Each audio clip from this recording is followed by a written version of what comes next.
ஜெய ஜெய சங்கர ஹர ஹர சங்கர காஞ்சி சங்கர காமாட்சி சங்கர மகாபெரிவா சரணம்.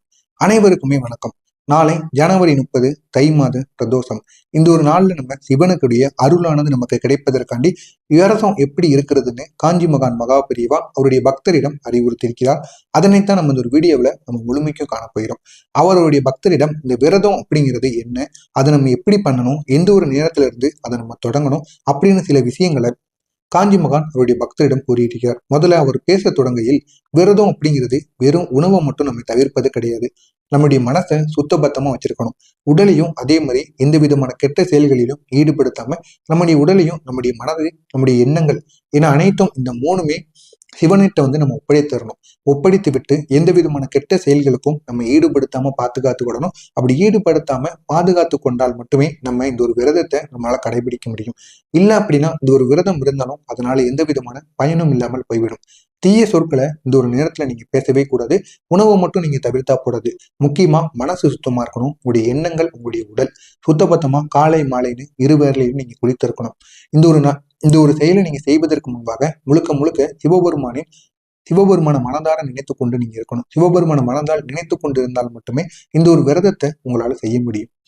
இந்த தை மாத பிரதோஷம் ஆண்ல ஒரு முறை வரக்கூடிய பிரதோஷங்கள்ல மிகவும் சக்தி வாய்ந்த ஒரு பிரதோஷம் அப்படின்னா இந்த தை மாத பிரதோஷம் தான். அப்படிப்பட்ட இந்த ஒரு நாள்ல குறிப்பா வாழ்க்கை தடை கரும முடிச்சுகளை அவிழ்த்து விடக்கூடிய ஒரு நாளாக இந்த ஒரு நாளானது இருக்கும். அப்படிப்பட்ட இந்த ஒரு நாள்ல நீங்க விரதம் இருந்து வழிபட்டு வந்தீங்க அப்படின்னா நிச்சயமா உங்களுக்கு இருக்கக்கூடிய கர்ம வினைகள், தெரிந்தும் தெரியாமலும் செய்த பாவங்கள் அனைத்திற்கும் ஒரு தீர்வானது கிடைக்கும். எத்தனையோ நபர்களுக்கு, எத்தனையோ வாயில்லா ஜீவன்களுக்கு நம்ம தெரிந்தும் தெரியாமலும் எவ்வளவோ வித தவறுகளையும் எவ்வளவோ பாவங்களையும் நம்ம அவங்களுக்கு தேடி கொடுத்திருப்போம். இதனால நமக்கு தேவையில்லாத அளவுக்கு கெடுதல்கள் நம்முடைய வாழ்க்கையில நடக்க தொடங்கும். எனவே இது அனைத்தையும் நீங்க தடுத்து நிறுத்துவதற்கும் உங்களுடைய வாழ்க்கையில இருக்கக்கூடிய கர்மாக்களை அழித்து நிப்பாட்டுவதற்கும் நீங்க நிச்சயமா இந்த ஒரு செயலை நீங்க செய்து காட்டலாம். எனவே நீங்க இந்த ஒரு நாள்ல சிவபெருமானை நினைத்து இந்த பிரதோஷ நாள்ல நீங்க விரதம் இருங்க. நிச்சயமா அது உங்களுடைய வாழ்க்கையில ஒரு பெரிய மாற்றத்தையே ஏற்படுத்தி கொடுக்கும். இன்று மாலை ஜனவரி 29 இரவிலிருந்து மாலை நேரத்திலிருந்தே நீங்க இந்த ஒரு விரதத்தை நீங்க ஆரம்பிக்க தொடங்கணும். மாலை நேரம் ஜனவரி 29 மாலை சூரியன் மறையும் நேரத்திலிருந்து அந்த ஒரு நேரத்திலிருந்து இன்று இரவு தூங்குவதற்கு முன்பே மனதுல தீர்மானம் எடுத்துக்கிடணும். மனதுல நீங்க சொல்ல வேண்டியது, நாளை பிரதோஷம் முடியும் வரை என் மனம், உடல், செயல் சிவபெருமானுக்கே அப்படின்னு நீங்க சிவபெருமானிடம் ஒப்படைத்து விடணும். ஒரு நாளுக்கு முன்பு இருந்து பிரதோஷத்துக்கு ஒரு நாளுக்கு முன்பு மாலை நேரத்துல இருந்து நீங்க விரதம் இருக்கலாம். அப்படி விரதம் உங்களால மாலை நேரத்திலிருந்து இருக்க முடியவில்லை அப்படிங்கிறவங்க காலை நேரத்துல எழுந்ததுல இருந்தாவது நீங்க நிச்சயமாக இருக்கணும். அந்த பிரதோஷ நாள் காலை பிரம்ம முகூர்த்த வேலைன்னு அழைக்கப்படக்கூடிய அந்த ஒரு நேரத்தில இருந்து நீங்க சிவபெருமானுக்காண்டி விரதம் இருக்கலாம். அந்த ஒரு நேரத்துல குளித்து சுத்தபத்தமாக இருந்து சிவபெருமானை நினைத்து அதற்கப்புறம் நீங்க விரதம் இருந்தீங்க அப்படின்னா மிகவும் சிறப்பு. முதலாவதாக இரவுல நீங்க செய்ய வேண்டிய சில முக்கிய செயல்கள். ஒரு நாளைக்கு முன்னாடி இந்த ஒரு இரவு நேரத்துல தூங்குறதுக்கு முன்பாக சுத்தமான நீர்ல நீங்க குளிக்கணும். இரவு நேரத்துல தூங்குறதுக்கு முன்பாக சாப்பிட்டு விட்டு தூங்குறதுக்கு தூங்க போறீங்க அப்படின்னா சுத்தபத்தமா குளிக்கணும். அதுவும் சுத்தமான நீர்ல குளிக்கணும். சோப்பு, ஷாம்புன்னு எதுவுமே நீங்க பயன்படுத்தக்கூடாது. சுத்தபத்தமா குளிக்கணும். குளித்துட்டு கால் அல்லது முகங்களை நீங்க கழுவிக்கிடலாம். குளிக்க முடியுதா குளிக்கலாம், குளிக்க முடியல அப்படிங்கிறவங்க கால் முகங்களை கழுவிக்கிடலாம். குளித்ததுக்கு அப்புறமா இதை நீங்க சொல்லணும், ஓம் நம சிவாய, நாளைய பிரதோஷ விரதம் சிவனுக்காக அப்படின்னு இதை நீங்க கூறிவிட்டு அந்த ஒரு விரதத்தை நீங்க ஆரம்பிக்கலாம். இரண்டாவதாக உணவு விரதம். இது எப்படி இருக்கணும் அப்படின்னா, சிறந்த முறை யாரால் முடிகிறதோ இன்று இரவு முதல் நாளை பிரதோஷம் முடியும் வரை ஒரு நேரம் மட்டும் நம்ம உணவு எடுத்துக்கொள்ளலாம். ஆனா அந்த ஒரு நேரத்துல நம்ம உணவு எடுக்காம பழங்களையோ பாலையோ இளநீரையோ நம்ம சிவனுக்கான இந்த ஒரு பொருட்களை நம்முடைய வயிற்றுக்குள்ள கொண்டு போனோம் அப்படின்னா அது சிவனாகவே நம்முடைய மனதிற்குள் சென்று விடுவோம். எனவே முடிகிறவங்க இந்த ஒரு செயலை செய்யுங்க. முடியாதவங்க இன்று இரவு லேசான ஒரு உணவை எடுத்துக்கோங்க. நாளை பகல்ல பழமும் பாலையும் எடுத்துக்கோங்க. மாலை பிரதோஷம் முடிஞ்சதுக்கு அப்புறம் உணர்வு எடுத்துக்கொள்ளலாம். முக்கியமா இந்த ஒரு நேரத்துல அசைவத்தையோ மதுவையோ புகையவோ கண்டிப்பா இது அனைத்தையுமே நீங்க சேர்க்கவே கூடாது. இது அனைத்தையும் நீங்க தவிர்த்து கொள்ள வேண்டிய ஒரு நாளாக உங்களுக்கு இந்த ஒரு நாளானது இருக்கும். அதுல நீங்க ஏதாவது ஒண்ணு சேர்த்துட்டீங்க அப்படின்னாலும் இந்த ஒரு விரதம் உங்களுக்கு பெரிய அளவுல கெடுதல்களை ஏற்படுத்திவிடும். எனவே இதையும் நீங்க மனதளவில் தெரிந்து வைத்துக் கொள்ளுங்கள். மூன்றாவதாக மன விரதம். இதுதான் ஒரு முக்கியமான விரதமாக கருதப்படுகிறது. இந்த ஒரு விரதம் நீங்க இருக்கும் பொழுது இது அதுக்கு நாளையோ அதுக்கு முந்தின நாள்லயோ எந்த ஒரு நேரத்திலையும் நீங்க கோபம் அப்படிங்கிறது படவே கூடாது. தேவையில்லாத பேச்சையும் மற்றவங்ககிட்ட பேசக்கூடாது. மற்றவங்களை பத்தி நீங்க குறையும் கூறக்கூடாது. முழுக்க முழுக்க உங்களுடைய மனதிற்குள் இருக்க வேண்டியது சிவபெருமான். சிவபெருமானை நினைத்து நினைத்து நீங்க உருக்கி கொண்டே இருக்கணும். ஓம் நம சிவாய, ஓம் நம சிவாய அப்படிங்கிற ஒரு மந்திரத்தை மட்டும் நீங்க கூறிக்கொண்டே இருக்கணும்.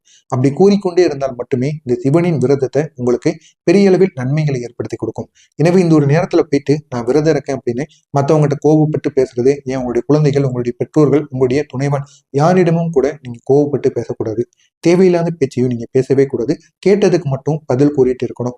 பிறரை பத்தி தேவையில்லாம குறை சொல்லக்கூடாது. அவங்க பண்ணாதையும் நம்ம எக்ஸ்ட்ரா கூறக்கூடாது. இப்படி கூறினோம் அப்படின்னா அந்த ஒரு விரதம் தடைபட்டு விடும். தினமும் மனதில் அல்லது வாயால் இதை நீங்க சொல்லணும். அதனால் முடியும் முறைக்கு உங்களால பேச முடியவில்லை, மற்றவங்களை பத்தி எதுவுமே நினைக்க முடியவில்லை அப்படின்னு நினைப்பவங்க சிவபெருமானோட உருவகப்படத்தை எடுத்து வைத்துக்கொண்டு ஓம் நம சிவாய, ஓம் நம சிவாய, ஓம் நம சிவாய அப்படி நீங்க கூறிக்கொண்டே இருக்கும் பொழுது சிவபெருமான் உங்களுக்கு பெரிய அளவில் உங்களுடைய வாழ்க்கையை நிச்சயம் மாற்றி அமைப்பார். நீங்க எதுக்காக இந்த ஒரு விரதத்துல இருக்கீங்களோ அந்த ஒரு விரதத்தை முக்கியமா உங்களுக்கு ஏற்படுத்தி கொடுப்பார். அந்த அளவுக்கு சக்தி இந்த ஒரு நாள்ல கிடைக்கும். நாளை காலை, அதாவது ஜனவரி 30 காலையில வந்த உடனே அந்த பிரதோஷ நாட்கள்ல சூரியன் உதிக்கிறதுக்கு முன்பாக இல்லைன்னா உடனேயே குளிக்கணும். குளித்து சுத்தபத்தமான ஆடைகளை நீங்க அணிந்து கொள்ளணும். சிவபெருமானின் படத்திற்கு முன் ஒரே ஒரு சிறிய தீபத்தை நீங்க ஏத்தணும். அந்த ஒரு நாள்ல ஒரு சிறிய தீபத்தை ஏத்திட்டு ஓம் நமச்சிவாய, இன்றைய பிரதோஷ விரதம் என் வாழ்க்கை தடைகள் நீங்குவதற்காக நான் இருக்கிறேன் அப்படின்னு நீங்க சிவபெருமானிடம் அந்த ஒரு விளக்கை ஏத்திட்டு இந்த வரிகளை கூறணும். அதற்கப்புறமாக நீங்க செய்ய வேண்டியது என்ன அப்படின்னா, பறவைகள் இல்லைன்னா உயிர்களுக்கு தர்மம் அளிக்கணும். வாயில்லா ஜீவன்களுக்கு உங்களால முடிந்த பொருட்களை உணவா கொடுக்கணும்.